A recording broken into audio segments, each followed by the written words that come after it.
Buenas tardes, buenos días, buenas noches. En todas partes del mundo que estén, nos ven, nos siguen a través de las diferentes plataformas de las redes y redes sociales. Hoy tengo la presencia de Pablo Vitimilla, un hombre experimentado en el derecho laboral, un hombre que conoce las disposiciones, como dice la frase coloquial, maneja al dedillo estos temas. Pablo, vamos a hacer una introducción pequeña.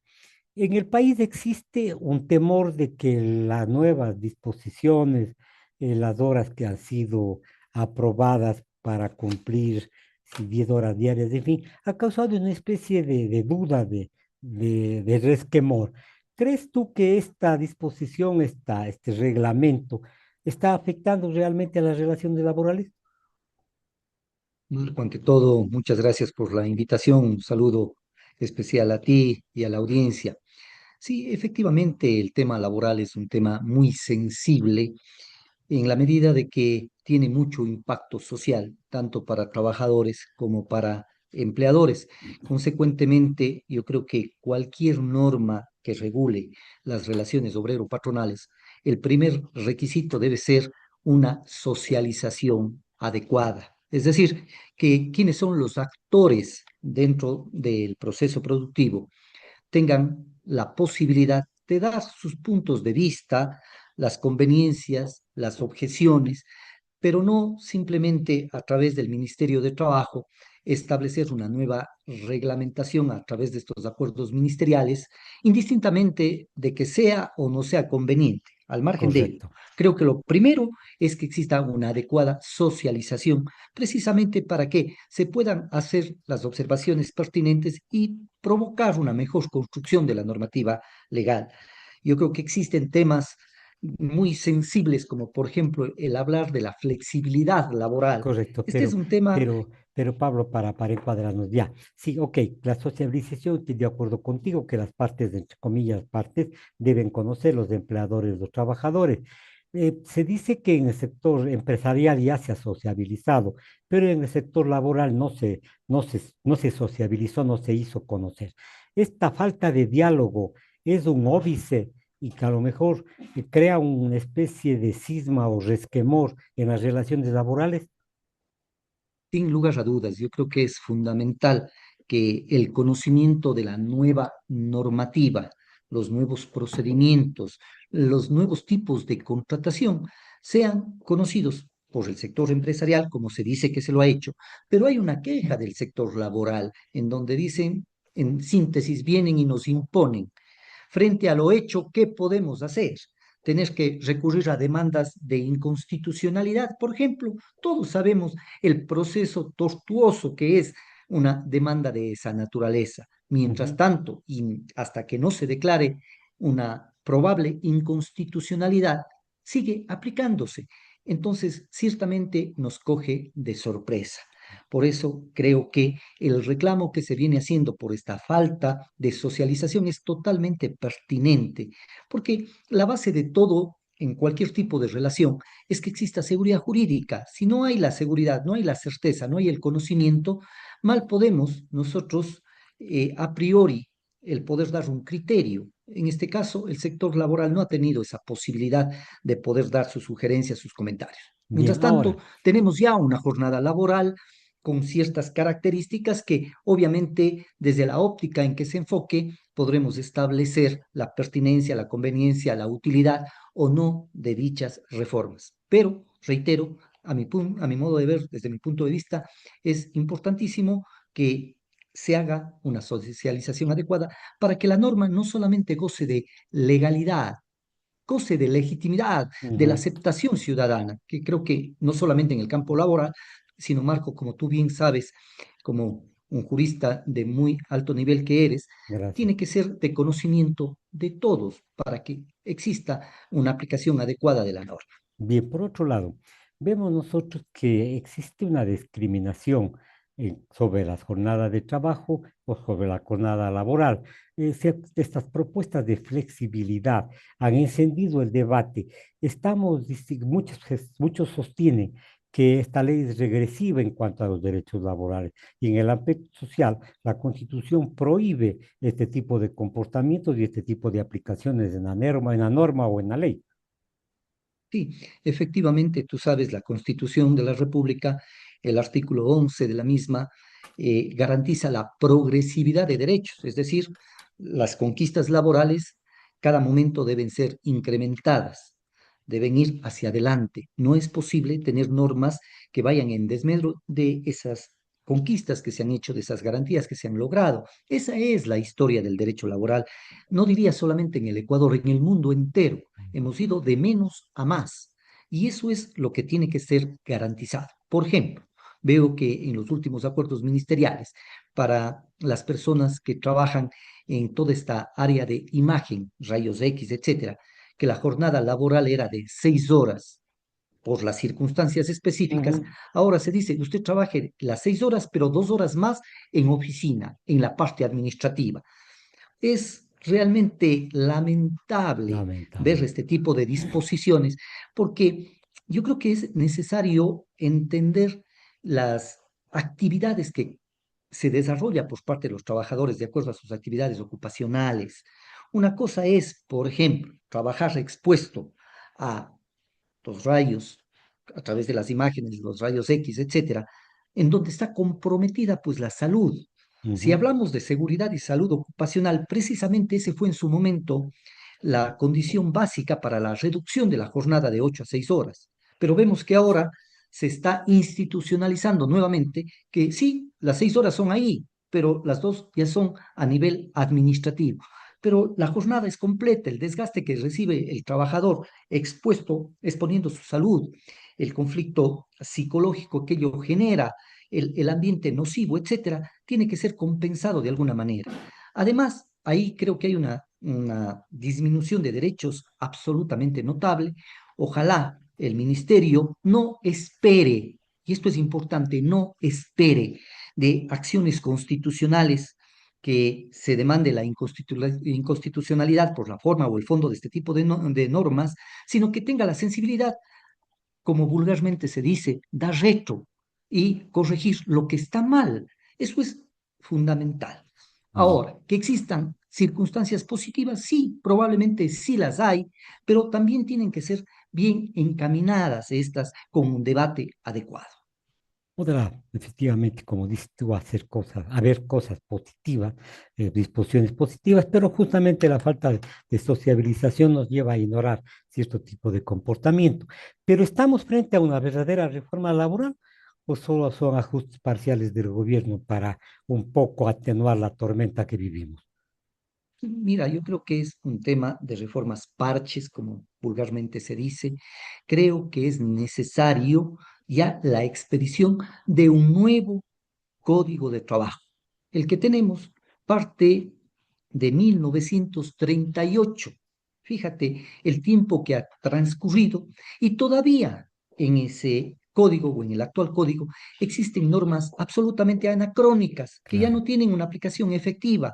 El contrato en grupo, el contrato en equipo, etcétera, ya no se utilizan. Yo creería que ya nadie recurre a ese tipo de contratación. Entonces es necesario un nuevo cuerpo legal que cumpla con un objetivo fundamental del derecho, que es ser dialéctico, que se acople a las nuevas realidades sociales Mm. que vive el Ecuador, pero siempre respetando la garantía de la intangibilidad y de la irrenunciabilidad de derechos. Me Perfecto. parece además, Marco, que ya no se debe hablar de temas de flexibilización laboral, y esto no lo digo por este gobierno, sino ya por muchas décadas atrás y donde han transcurrido varios gobiernos, ¿no? El tema cuando se utiliza flexibilización, siempre pensamos que es disminución de derechos. No, Ujú. yo creo que debemos ser más creativos, por ejemplo, hablar de modernización del derecho laboral, Bien. que eso no va a tener esa carga social que genera de Un alguna manera prejuicio una incluso, ¿no? sospecha. Ajá. Claro. Entonces, ahí van a haber cosas positivas. A mí me parece fundamental, por ejemplo, que ahora se legisle de acuerdo a las actividades económicas, porque, Marco, no es lo mismo una persona que trabaja en una actividad hotelera, que trabaja una actividad sanitaria en clínicas, en hospitales, a una persona que cumple una función administrativa en una oficina como secretaria, Ujú. etcétera. Entonces, son actividades distintas y deben tener normas distintas de acuerdo a la naturaleza de las funciones que desarrollan. Entonces, hacia allá creo que debería caminarse. Ojalá la legislatura tome en serio el tema del derecho laboral, no con intereses de clase. Yo creo que hay que tomar el derecho laboral con intereses de país. Bien. Es decir, todos ganamos. Recordarás aquella famosa encíclica, la Rerum Novarum, Ujú. decía con claridad, fíjate, ya tantos años atrás, no existe capital sin trabajo, ni trabajo sin capital. No debemos entender como confrontación, debemos entender como parte integrante de un proceso productivo, pero velando indiscutiblemente por los derechos de los trabajadores, que a la postre es la parte más débil dentro de las relaciones productivas. Correcto, esta comunión que Renovaron planteó, esa comunión entre el capital y el trabajo, es significativa y de ahí procedimos a algunas reformas, a algún tipo de logros por parte de los trabajadores, pero las leyes laborales, el Código del Trabajo, como dices tú, en algún momento es anacrónico en ciertos artículos, 1938, dictada la ley, no se puede reformar a base de acuerdos ministeriales, reformas, parches legales específicas y propuestas aún que están en debate, es decir, nos están imponiendo circunstancias que no conocemos bajo ningún tipo de punto de vista. Esto significa entonces que se manifiesten los trabajadores, como ya lo hicieron el 13 de marzo, en fin, y van a seguir las marchas justamente protestando por este tipo de imposiciones a nivel de decreto. Sí, mira, a través de estos decretos que desde luego están previstos en la ley, en la Constitución, la posibilidad legislativa que existe en ese sentido a través de los decretos ejecutivos, pero definitivamente estos decretos ejecutivos no son el reflejo de las necesidades que tiene el sector laboral.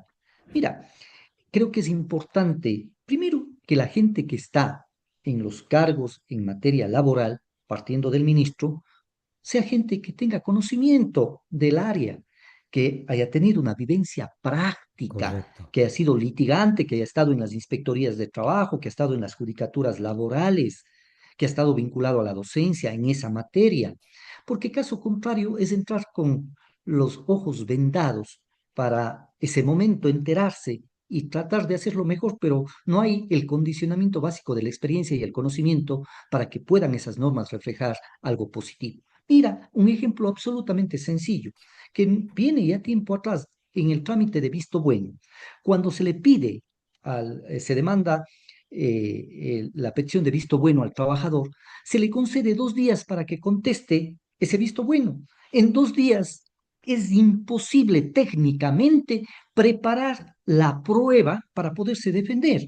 El empleador sí ha tenido Claro. varios días previos para preparar el visto bueno. Entonces, ¿qué estamos? Violentando el debido proceso. No le estamos dando el tiempo necesario para que genere esa garantía del derecho a la defensa, etcétera. Entonces, son temas que hay que reflexionar. Y paradójicamente, cuando se dicta la resolución, el director regional del trabajo tiene 30 días para resolver. Mira, imagínate la Sí, una incongruencia, desigualdad increíble. Sí, sí, sí. la desigualdad tratándose de defender su puesto laboral, 2 días versus 30 días para la autoridad administrativa en el segundo nivel, que es el director regional.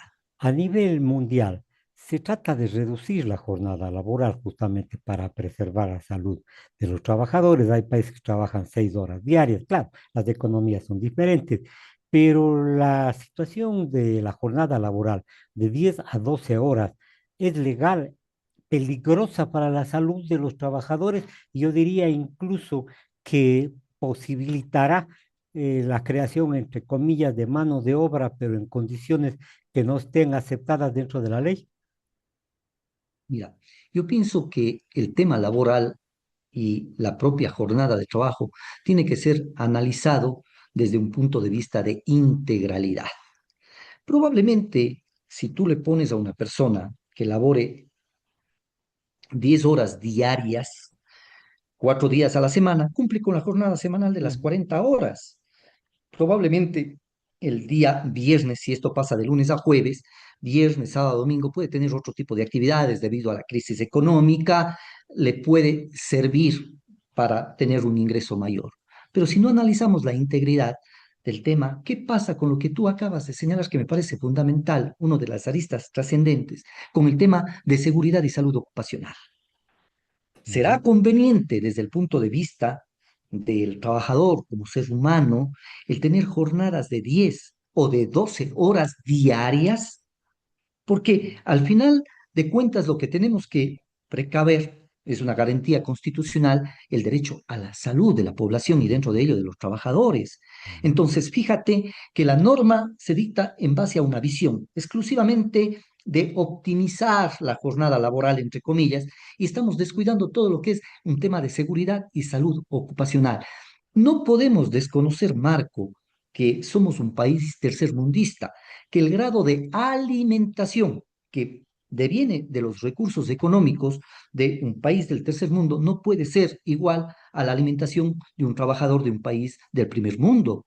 Entonces tenemos que ser razonables e entender estas realidades para que las normas vean todo este abanico de posibilidades, todas estas aristas, y ahí sí se cumpla garantizando derechos que obviamente son parte de los derechos fundamentales de las personas, como es el derecho a la salud, a la vida.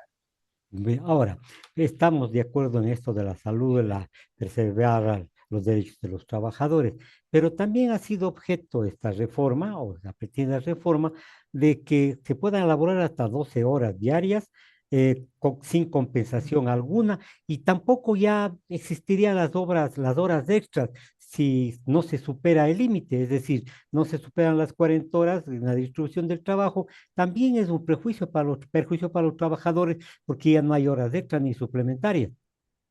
¿Sí? Lo que han hecho es decir, a ver, vamos a mantener las 40 horas semanales. Se va a mantener siempre las 40 horas semanales, pero la distribución de esas 40 horas, ahí es donde meten la mano en generar jornadas de 10 horas o inclusive de 12 horas. Ujú. Si se mantiene la posibilidad de el pago de horas extraordinarias con los recargos de ley.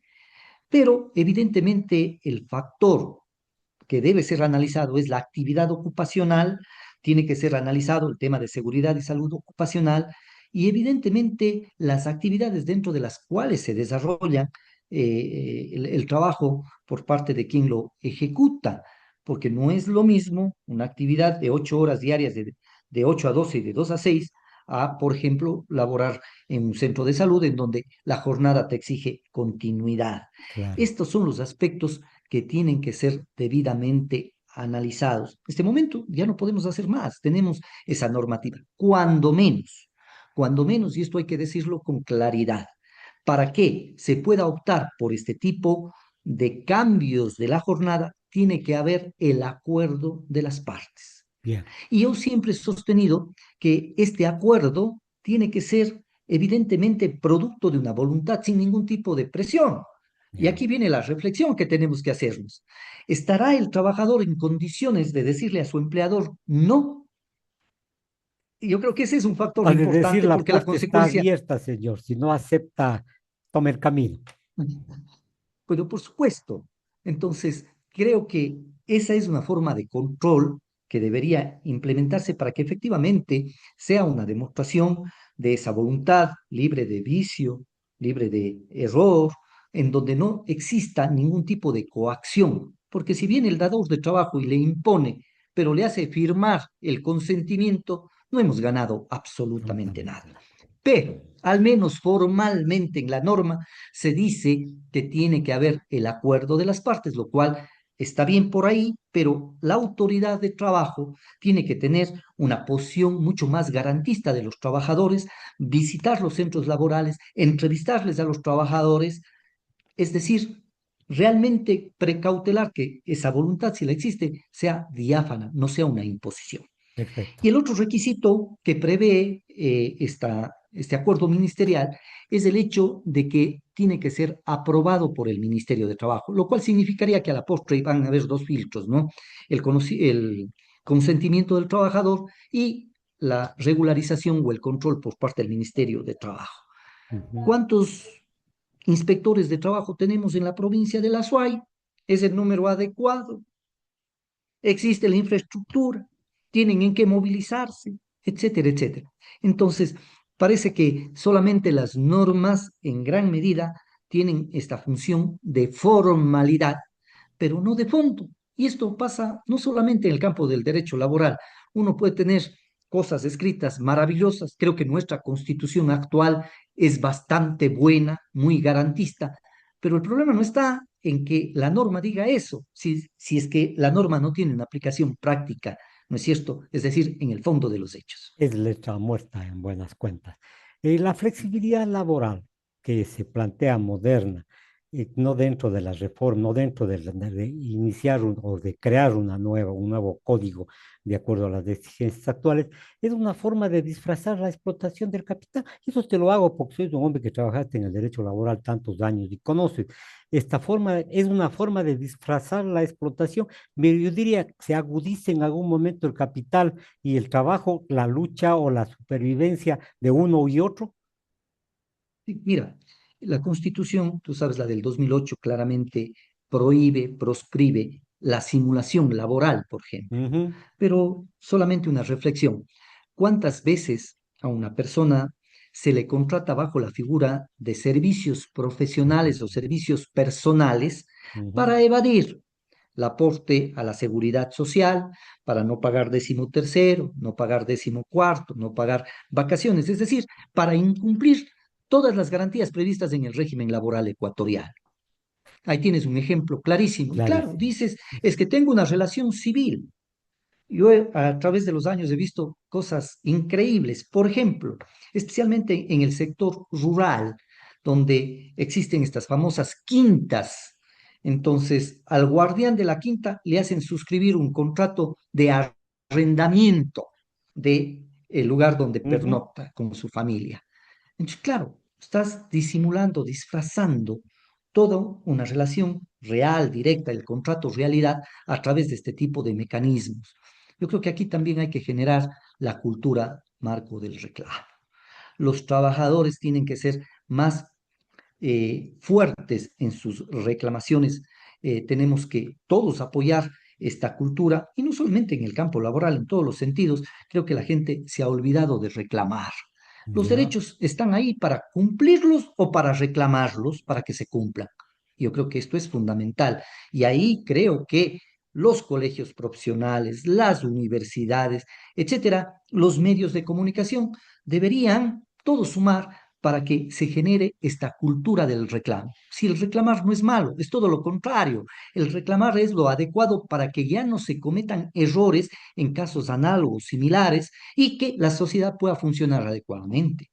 Y estoy de acuerdo contigo en esa parte, que efectivamente el diálogo va a limar muchas asperezas, pero ahorita estamos con la política del miedo o la imposición de ciertas circunstancias a través del miedo y la paralización. Este rato, por ejemplo, las organizaciones sindicales son mal vistas en todo lado y esto pues merma la capacidad de protesta, pero también que se dice que las empresas deben incluir al interior en el trabajo personas de mayores de 40 años. ¿Tú crees que esto sería realidad cuando ahora piden, por ejemplo, un bachiller, pongo un ejemplo, y piden un puesto X, 5, 6, 8, 10 años de experiencia? ¿Esto es justo? ¿Podrán acceder entonces a esto las personas de 40 años? ¿Faculta esto? ¿Facilita? Mira, yo creo que ha sido muy marcado en el tema laboral el asunto de la discriminación que se da. Ujú, Oye, mira, tenemos discriminación en cuanto a la contratación, por ejemplo, para una persona que tenga hijos, que se encuentre embarazada. ujú. ¿Habrá las mismas condiciones prácticas para ser contratada una persona que está embarazada? Yo pienso que no. Así de claro es. Sí, sí, sí, sí. Una persona que tiene ya unos años de experiencia, que ya ha transitado laboralmente, haya terminado la relación laboral en la forma que se lo haya hecho y quiere reintegrarse, reinsertarse laboralmente, pero le dice, oye, usted tiene 50 años, ya no. Tengo acá personas de 20, 22, 25 años Ujú, y generarán las justificaciones para ello. Yo creo que este es un tema de una buena política del Estado. Nosotros hablábamos de la regulación de la jornada laboral, porque si nosotros tenemos al inicio, ¿no es cierto?, un trabajador menor de edad, por ejemplo, tiene una jornada de 6 horas. ¿Por qué no hacer esto para una persona que tiene 60 años de edad, que sigue laborando? ¿Por qué no disminuirle también la jornada laboral a 6 horas? ujú, ¿Qué vas a conseguir con eso? Gente capacitada, gente que está todavía productiva en su trabajo, no busca jubilarse, porque va a tener compensatoriamente su trabajo y con una jornada no tan rigurosa de las 6 horas. Lo que ujú. pasa es que hay que ser creativos. Sí, Precisamente para poder llegar a ser creativos se necesita la experiencia, el conocimiento, la apertura de mente y pensar en función del país y de esto que conversábamos. Entender que trabajo sin capital no existe, ni capital sin trabajo tampoco. Tenemos que perfecto. trabajar conjuntamente. Estoy de acuerdo contigo. Una iniciativa digna de felicitar, esto de las 6 horas para las personas que superan cierto tipo de edad. Hablamos de 60 años, que a lo mejor tienen una experiencia vasta y tiene que ser eh, hechos ignorados justamente por su edad. Pero esta circunstancia de esta nueva ley dice que es para impulsar el trabajo. ¿Crees vos que esta no es mejor una carga para el empleador? A ver, depende, y yo insisto mucho en la actividad. Si tú generas esto una actividad hotelera, por ejemplo, va a favorecer porque tienes la posibilidad que a través de los turnos, ¿no es cierto?, de trabajo se pueda alcanzar hasta 10 horas. Entonces, ahí el empleador no va a tener la necesidad de contratar a más gente. La carga horaria se la divide en las 10 horas. O, por ejemplo, en los días. Hay ocasiones en que un trabajo no es de 5 días a la semana, son de más días cuando vas a Ujú, un campamento donde te dificulta el salir, etcétera, y los días de descanso juega con la proporcionalidad. Yo creo que ahí es totalmente positivo, pero siempre resguardando las garantías de los trabajadores. Esto no es para cualquier actividad. Recuerda tú que a veces se establecen una cantidad de contratos. Recuerda el contrato emergente a raíz del ujú. COVID-19. Esto se dio la pandemia en el año 2020 y todavía vemos contratos de trabajo emergente a consecuencia de la pandemia. Después de 6 años, Ujú, ya ujú. es ridículo, es risible, pero Correcto. no está derogado y la gente sigue haciendo uso de este tipo de contratación. Entonces, fíjate que ahí viene el abuso del derecho en utilizar contratos que ya cumplieron, que fueron cíclicos, pero que lastimosamente el legislador ni el propio Ministerio de Trabajo ha puesto fin a ello y sigue permitiéndose el tipo de contratación emergente. ¿Qué emergencia puede haber a raíz de la pandemia después de 6 años, donde ya la pandemia culminó, no en el Ecuador, a nivel del mundo entero? Entonces, yo creo que este tipo de abuso del derecho, porque todavía sigue vigente en la norma positiva, hace que se genere estas especulaciones, que existan empleadores que quieren beneficiarse de este tipo de contratación donde no existe una estabilidad indefinida del trabajador y que va en perjuicio de garantías constitucionales. Los Ujú. derechos son irrenunciables, son intangibles, son principios básicos del derecho del trabajo que no solamente están recogidos en nuestra Constitución, son a nivel mundial, a nivel general, porque el derecho del trabajo pues tiene esa condición especial de tener una cobertura mundial. Muchas gracias, Pablo. La última pregunta, reitero el agradecimiento. Esto formaliza el empleo y se dice que en algún momento se asfixia a las empresas pequeñas. Esta visión dada por los pequeños comerciantes, en fin, por los emprendedores, ¿es cierta o todavía no podemos emitir juicios de valor sobre eso? Yo creo que habrá que experimentar, recién está vigente la norma, no tenemos experiencias concretas que nos puedan decir, para este sector es ventajoso, en estas condiciones es positivo o lo es negativo. Yo creo que pese a que no hubo la socialización adecuada, sin embargo, ya está vigente, no podemos hacer otra cosa que esperar y es necesario esperar un tiempo prudencial para ver la efectividad de esta norma. Ojalá, ojalá sea para mejorar las condiciones de empleadores y de trabajadores, reitero, siempre garantizando esos derechos fundamentales de la clase trabajadora. Muchas gracias nuevamente. Buenas noches, un gusto, hasta luego. Placer, a las órdenes siempre.